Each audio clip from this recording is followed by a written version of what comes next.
Maqaa Abbaa, maqaa Ilmaa, maqaa Hafuura Qulqulluu Waaqa tokkotti namannaa.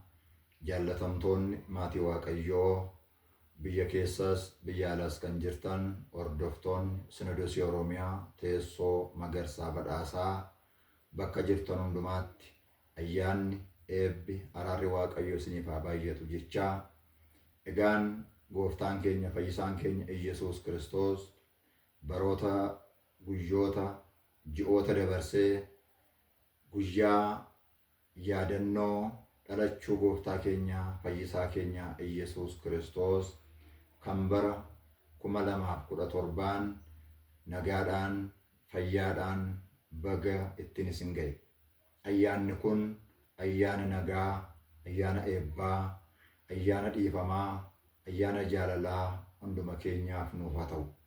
Egaan yaadannoo dhalachuu gooftaa keenyaa fayyisaa keenyaa Iyesuus Kiristoos gaafa kabajnu kan ittiin kabajannu faarfannaadhaan Waaqayyoon galateeffachuudhaan namoota beelaan beela baasuudhaan namoota dheebotan dheebuu baasuudhaan warra nuun gadi jiran ilaaluudhaan ta'uu qaba jechuudha.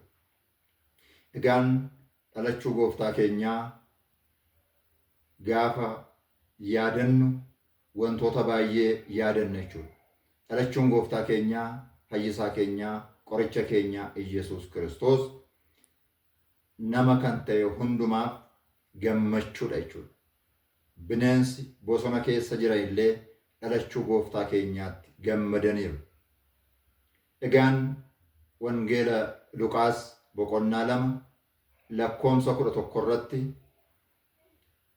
gaafa gooftaan keenya dhalate sana halkan ergamoonni Waaqayyoo samii irraa gadi bu'anii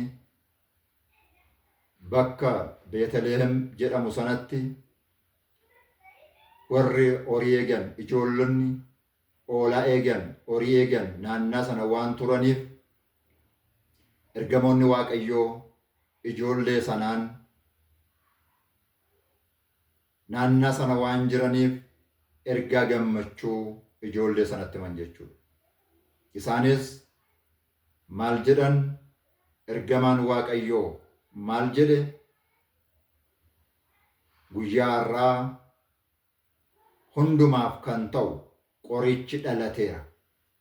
Magaalaa Daawit keessatti, biyya kana keessatti, dachee kana irratti qorichi hundumaaf ta'u, qorichi isa sooressa, isa hiyyeessa,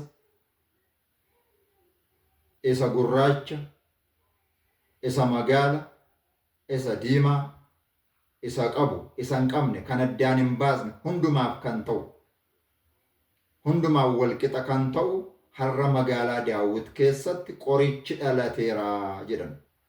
Kanaaf hin sodaatinaa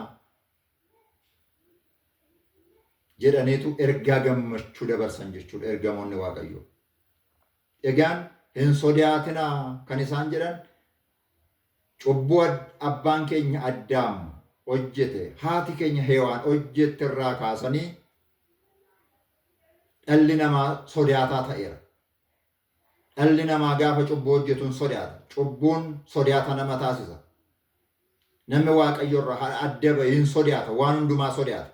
Namni Waaqayyo wajjin jiru immoo hin sodaatu. Kanaaf waggaa 5,500 kan sodaachaa turtan har'a guyyaa har'aati sa'aatii kanaa kaase sodaan dhala namaarraa buqqa'eera. Sodaan dhala namaarraa badeera.